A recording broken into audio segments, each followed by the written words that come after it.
Cyber सुरक्षा की दुनिया में ना एक बहुत ही दिलचस्प और खतरनाक जंग चल रही है। और इस जंग के बीचों बीच खड़ा है आर्टिफिशियल इंटेलिजेंस यानी एआई। ये एक ही समय पर सबसे मजबूत ढाल भी है और सबसे खतरनाक हथियार भी। तो चलिए, इसको ठीक से समझने के लिए एक असल दुनिया के किस्से पर नजर डालते हैं, जिससे पता चलेगा कि इस लड़ाई में दांव पर क्या लगा है। सोचिए, ये सब कुछ शुरू हुआ सिर्फ एक चोरी हुए पासवर्ड से। एक बहुत बड़े और कॉम्प्लेक्स सिस्टम में एक बहुत ही मामूली सी कमजोरी। और इसका जो नतीजा हुआ ना, वो सिर्फ कंप्यूटर स्क्रीन तक ही सीमित नहीं रहा।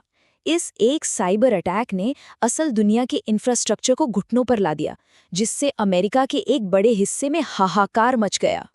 तो जाहिर है, इतने बड़े खतरों से लड़ने के लिए एक नया डिफेंडर मैदान में उतरा, और वो है आर्टिफिशियल इंटेलिजेंस। देखिए, पहले की साइबर सुरक्षा एक चेकलिस्ट की तरह थी। वो बस जाने पहचाने खतरों पर टिक मार्क लगाती थी। लेकिन एआई, वो एक जासूस की तरह है। वो डेटा से सीखता है, पैटर्न देखता है, और जैसे ही कोई भी गतिविधि थोड़ी भी अजीब या असामान्य लगती है, वो तुरंत चौकन्ना हो जाता है। मतलब एआई सिर्फ बाहर से आने वाले हमलों को ही नहीं रोकता, ये सिस्टम के अंदर भी झांकता है। ये एक तरह का multi layered 360 degree defence system है। एआई के पास ना एक बहुत ही कमाल का हथियार है। इसे कहते हैं नेचुरल लैंग्वेज प्रोसेसिंग या एनएलपी। और ये आज के सबसे आम साइबर हमले को रोकने में आप कह सकते हैं माहिर है। एनएलपी जो है ना, वो भाषा की आत्मा को समझता है। ये उन फिशिंग ईमेल्स को पकड़ लेता है जिनमें बड़ी चालाकी से डराया जाता है या लालच दिया जाता है।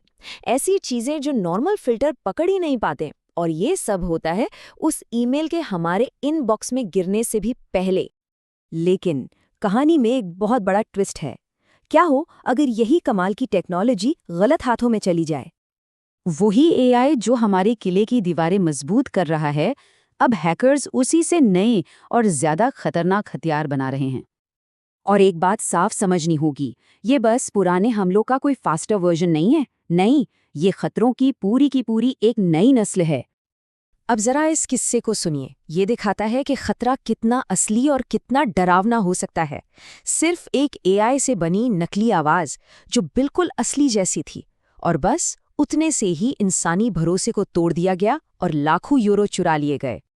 और हमलावर सिर्फ कंप्यूटर को ही निशाना नहीं बना रहे। हमारे घरों में जो स्मार्ट डिवाइस है ना, दरवाजे की घंटी से लेकर राउटर तक, उनको हैक करके उनकी एक पूरी फौज बना लेते हैं। इसे बॉटनेट कहते हैं। और इस फौज से वो किसी भी वेबसाइट को ठप कर सकते हैं। तो देखिए, टेक्नोलॉजी की ये जो होड़ लगी है, इसका नतीजा अक्सर एक बहुत ही अप्रत्याशित चीज पर आके टिकता है। वो हैं हम इंसान। एक वक्त था जब हैकिंग का एक फलसफा हुआ करता था कि सिस्टम की कमियों को उजागर करो, जानकारी को सबके लिए फ्री करो।